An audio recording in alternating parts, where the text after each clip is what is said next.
الأهلي يكتسح استاد أبيجان في بداية مشواره الأفريقي في دوري المجموعات بنتيجة 4-2.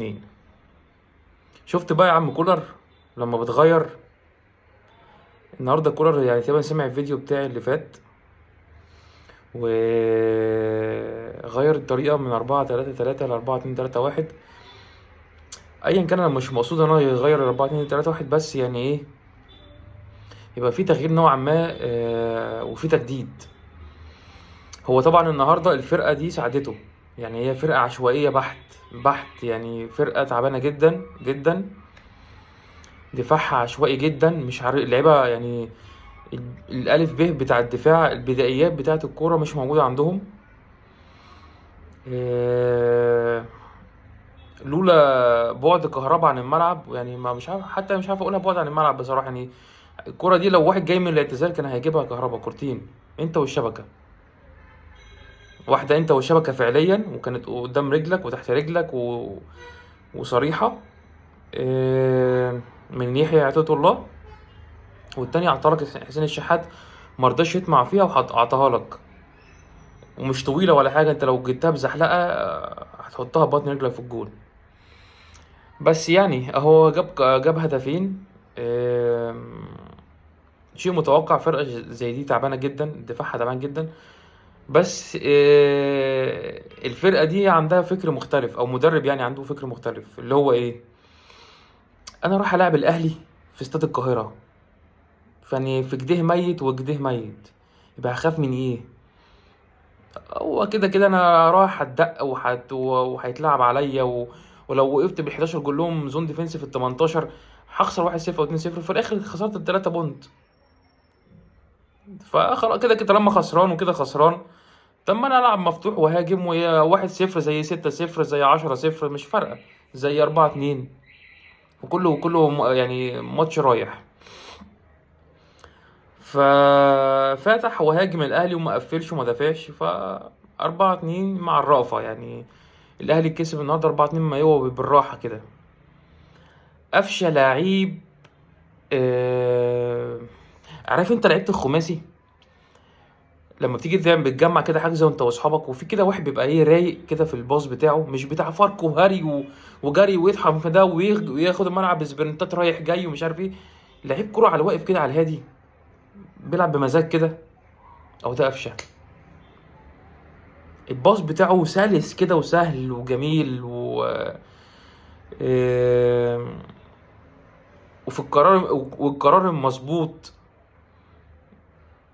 يعني مش هو عارف هو بيعمل ايه، مش اللي هو مش عارف وبتيجي معاه زي ما تيجي، لا بيجمع لعب.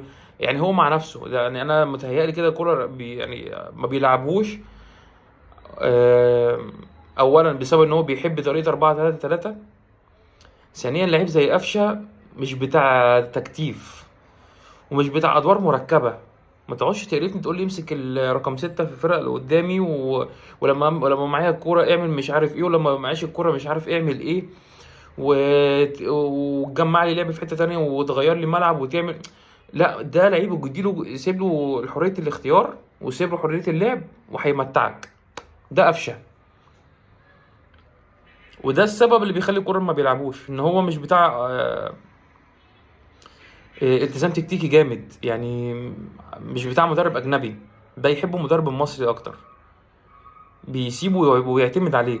بس طبعا كولر الصح يعني، هو خلينا متفقين، المدرب المحترم اللي بيفهم الصح، اللي ما بيعتمدش على لعيب، عنده لعبة كلها زي بعض وكلها بتخدم على طريقته وكلها بتخدم على فكرته.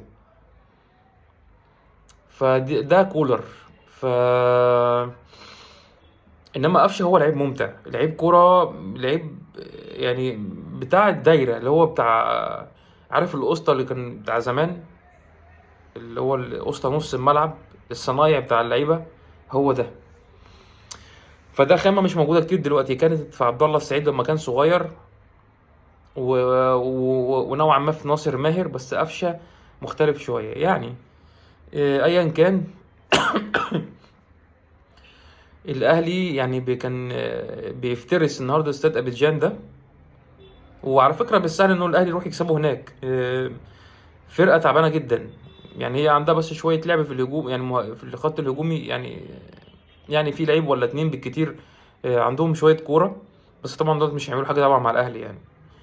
آم، أول 3 نقط في دوري المجموعات، وهو يعني دي كانت فرصة إن الأهلي أو كولر يعني يجرب خطة تانية غير 4-3-3 والديناميكية اللي بيلعب بيها، واللي هي الشغل اللي هو الروتيني المكرر اللي بيلعب بيه.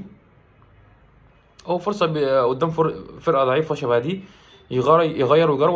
ودي شاف اتصنع فرص قد ايه، وقفش عطاله ايه. فيعني لا، في حلول تانية.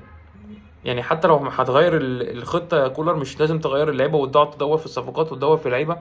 لا، في حلول تانية من عندك تقدر تعملها، وديك عملتها النهاردة اللي كنت بكلمك فيه في الفيديو اللي فات. على أي حال مبروك للأهلي، وإن شاء الله بكرة نحلل ماتش برضو الزمالك في بداية مشواره في الكونفدرالية. وبس من هنا نكون وصلنا لنهاية الفيديو، وأتمنى دعمكم واشتراككم في القناة. السلام عليكم.